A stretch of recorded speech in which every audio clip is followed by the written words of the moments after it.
करार मिलने न पदार मिलना मुखार मिलने मिलने सयन बट से पत्र फूटे शयान से बाल मुकुंदम मनसा स्मरामि श्रीबाल मुकुंदम शीर्षा नमामि। श्रीमद्भागवत महापुराण के प्रथम खंड के षष्ठ स्कंद के यथा चतुर्दशो अध्यायः वृत्तासुर का पूर्व चरित्र का वर्णन खा के रूप में यहाँ पर आरंभ होता है। मुझे पृथ्वी का साम्राज्य, ऐश्वर्य और संपत्तियाँ, जिनके लिए लोकपाल भी ललायित रहते हैं, वो सभी प्राप्त है, परंतु संतान न होने के कारण मुझे इन सुख भोगों से उसी प्रकार तनिक भी शांति नहीं मिल रही है जैसे भूखे प्यासे प्राणी को अन्न जल के सिवा दूसरे कोई भोग नहीं चाहता। महाभाग्यवान महर्षि, मैं तो दुखी हूं ही। पिंडदान न मिलने की आकांक्षा से मेरे पितर भी दुखी हो रहे हैं। अब आप हमें संतान दान करके परलोक में प्राप्त होने वाले घोर नरक से उबारिए, घोर नरक से उबारिए।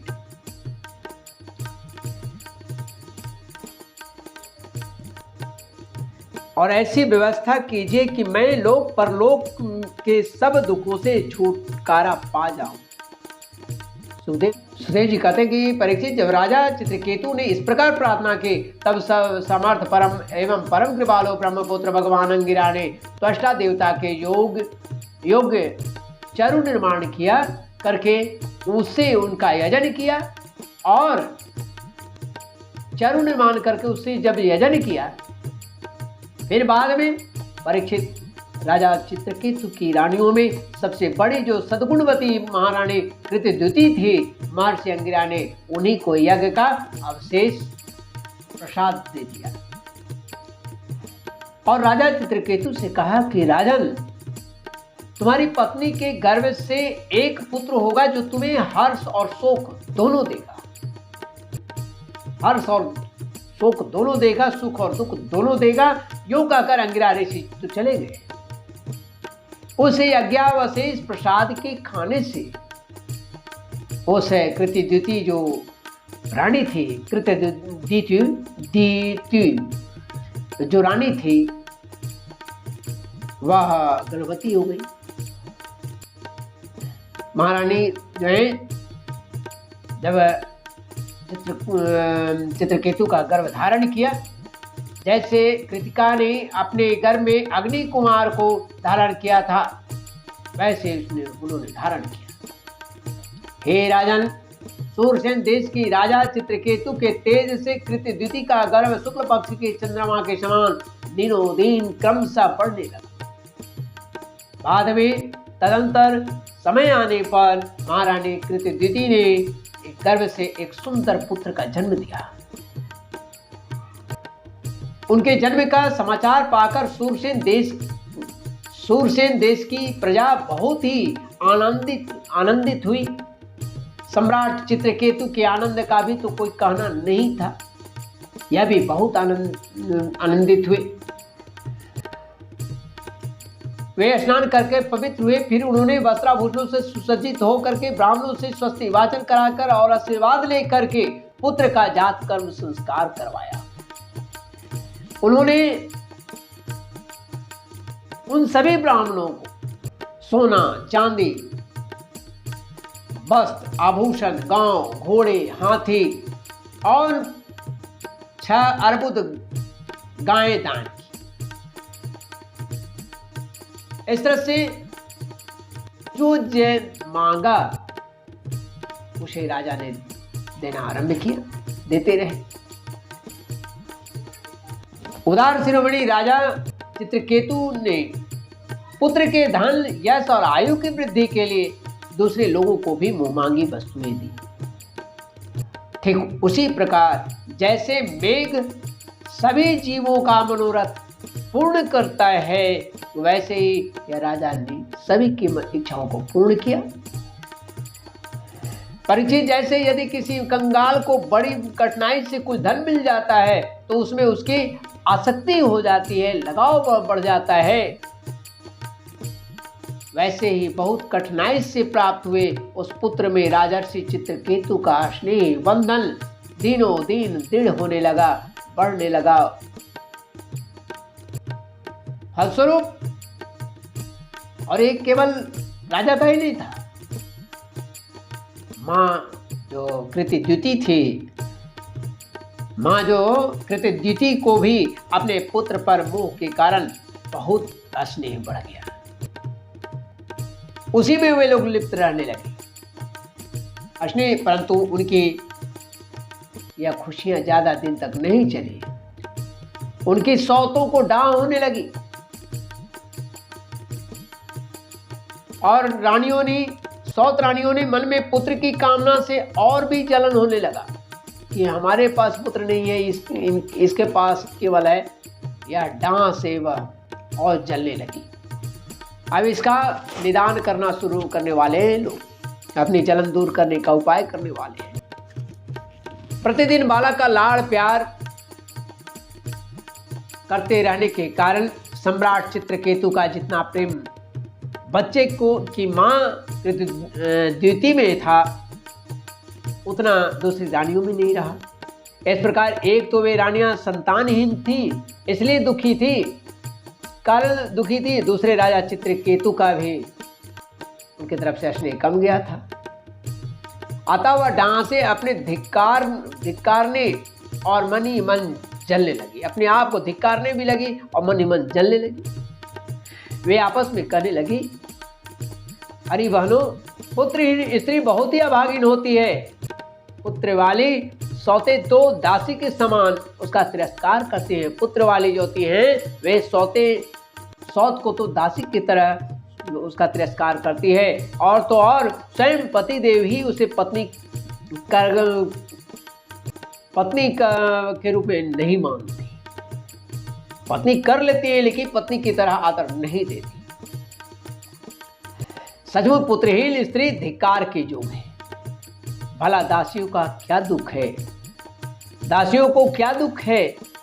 वे तो अपने स्वामी की सेवा करके निरंतर सम्मान पाती रहती हैं, परंतु हम अभागिनी तो इस समय उनसे भी गई बीती हो गई हैं, हो रही हैं, और दासियों की दासी के समान बार बार तिरस्कार पा रही है। हे परीक्षित, इस प्रकार वे रानियां अपनी सौत की गोद भरी देख करके जलन से दग्ध हो गई हृदय उनकी। वे जलती रही और राजा भी उनकी ओर से उदासीन हो गए थे। फलतः उनके मन में कृतिद्युति के प्रति बहुत अधिक द्वेष बढ़ गया। द्वेष के कारण रानियों की बुद्धि मारी गई और उनके चित्त में क्रूरता छा गई। उन्हें अपने पति चित्रकेतु का पुत्र स्नेह शांत नहीं हुआ, इसीलिए उन्होंने चिढ़कर नन्हे से राजकुमार को विष दे दिया। महारानी कृतिद्युति को सौतों की इस घोर पापमयी करतूत का कुछ भी पता नहीं था, न ही राजा को ही पता था। उन्होंने दूर से देखी तो समझी क्या, मेरा राजकुमार सो रहा है। समझ लिया कि बच्चा सो रहा है, इसलिए वे महल में इधर उधर घूमती रही। बुद्धिमती रानी ने यह देखकर कि बच्चा बहुत देर से सो रहा है, धाय से कहा कि कल्याणी, मेरे लाल को ले आ। धाय ने सोते हुए बालक के पास जाकर देखा कि उसके नेत्रों की पुतलियां उलट गई है। पुतलियां जो हैं उलट गई हैं। प्राण, इंद्रिय और जीवात्मा ने भी उसके शरीर से कब के विदा ले लिया है, ले ली है, या देखते ही हाय रे मैं मारी गई, ऐसी आवाज करके, इस प्रकार चिल्ला करके, इस प्रकार कह करके वह धरती पर धड़ाम से गिर गई। वह दासी जो थी, भाई जो थी, अपने दोनों हाथों से छाती पीट पीट कर बड़े आर्त स्वर में जोर जोर से रोने लगी। उसका रोना सुनकर महारानी कृतिदिति जल्दी जल्दी अपने पुत्र के सन गृह में पहुंची और उन्होंने देखा कि मेरा छोटा सा बच्चा अकस्मात मर गया है। तब वे अत्यंत शोक के कारण मूर्छित होकर पृथ्वी पर गिर पड़े। उसके सिर के बाल बिखर गए, शरीर पर के वस्त्र अस्त व्यस्त हो गए। तदंतर महारानी का रुदन सुनकर रणनिवास के सभी स्त्री पुरुष वहां दौड़े हुए आए और सहानुभूतिवश अत्यंत दुखी होकर रोने लगे। वे हत्यारी रानियां भी वहां आकर के झूठ मूठ कर रोना शुरू किया, रोने का ढोंग करने लगी। जब राजा चित्रकेतु को पता लगा कि मेरी पुत्र की अकारण मृत्यु हो गई है, तब अत्यंत अश्नेह के कारण शोक के आवेग से उनकी आंखों के सामने अंधेरा छा गया। वे धीरे धीरे अपने मंत्रियों और ब्राह्मणों के साथ मार्ग में गिरते पड़ते मृत बालक के पास पहुंचे और मूर्छित होकर उसके पैरों के पास गिर पड़े। उनके केस और वस्त्र इधर उधर बिखर गए। वे लंबी लंबी सांसें लेने लगे। आंसुओं की अधिकता से उनका गला रुंध गया और वे कुछ बोल नहीं सके। पति प्राणा महारानी जो थी कृतिदिति अपने पति चित्रकेतु को अत्यंत शोकाकुल और इकलौते नन्हे से बच्चे को मरा हुआ देख भांति भांति से विलाप करने लगी। उनका यह दुख देखकर मंत्री आदि सभी उपस्थित गण्यमान्य लोग जो थे, मनुष्य जो थे, वह सभी शोकग्रस्त हो गए। सभी शोकग्रस्त हो गए। महारानी के नेत्रों में इतने आंसू बह रहे थे कि वे उनकी आंखों का अंजन लेकर केसर और चंदन से चर्चित जो वक्ष स्थल था, वक्ष स्थल को भी भिगोने लगी, इतना रोई। उसके बाल बिखरे हुए थे तथा उसमें गुथे हुए फूल जहीं के तहीं गिरे हुए थे, इधर उधर छिटक गए थे। वह इस प्रकार वे पुत्र के लिए कुर्री पक्षी के समान उच्च स्वर में विविध प्रकार से विलाप कर रही थी। वे कहने लगी, अहो विधातस्त्वमम, अहो विधातस्त्वमतीव बालिशो यस्त्वात्मसृष्ट्य प्रतिरूपमीहसे परेनुजीवत परस्य या मृतिर्विपर्ययश्चेत् त्वमसि ध्रुव परम्। वे कहने लगी, अरे विधाता सचमुच तू बड़ा मूर्ख है, तू बड़ा मूर्ख है जो अपनी सृष्टि के प्रतिकूल चेष्टा करता है। बड़े आश्चर्य की बात है कि बूढ़े बूढ़े तो जीते रहे और बालक मर जाएं। यदि वास्तव में तेरे स्वभाव में ऐसी विपरीतता है, तब तो तू जीवों का अमर शत्रु है। न हि क्रमश्चेदिह मृत्यु जन्मनो शरीरी नाम तु तदात्मकर्मभिः यः स्नेह पाशो निज सर्ग विद्धये स्वयं कृतस्ते तमिमं विवृश्यसि। यदि संसार में प्राणियों के जीवन मरण का कोई क्रम न रहे तो वे अपने प्रारब्ध के अनुसार जन्मते मरते रहेंगे। तो फिर तेरी आवश्यकता ही क्या है? फिर आपकी आवश्यकता क्या है? तूने संबंधियों में स्नेह बंधन तो इसलिए डाल रखा है कि वे तेरी सृष्टि को बढ़ाए, परंतु तो इस प्रकार बच्चों को मारकर अपने किए कराए पर अपने हाथों पानी फेर रहा है। फिर वे अपने मृत पुत्र की ओर देखकर कहने लगे कि बेटा, मैं तुम्हारे बिना अनाथ और दीन हो रही हूं, मुझे छोड़कर इस प्रकार चले जाना तुम्हारे लिए उचित नहीं है। तनी आंख खोलकर देखो तो सही, तुम्हारे पिताजी तुम्हारे वियोग में कितने शोक संतप्त हो रहे हैं बेटा। जिस घोर नरक को निसंतान पुरुष बड़ी कठिनाई से पार कर पाते हैं, उसे हम तुम्हारे सहारे अनायास ही पार कर लेंगे। अरे बेटा, तुम इस यमराज के साथ दूर मत जाओ, यह तो बड़ा ही निर्दयी है। मेरे प्यारे लल्ला, ओ राजकुमार, उठो बेटा, देखो तुम्हारे साथी बालक तुम्हें खेलने के लिए बुला रहे हैं। माता का हृदय है, जानते भर में भी वह अनजान बनकर के अपने बच्चे से बात कर रही है। कहते हैं कि तुम्हारे साथी बालक तुम्हें खेलने के लिए बुला रहे हैं। तुम्हें सोते सोते बहुत देर हो गई, अब भूख लग गई होगी। उठो, कुछ खा लो, और कुछ नहीं तो मेरा दूध ही पी लो और अपने स्वजन संबंधी हम लोगों का शोक दूर करो।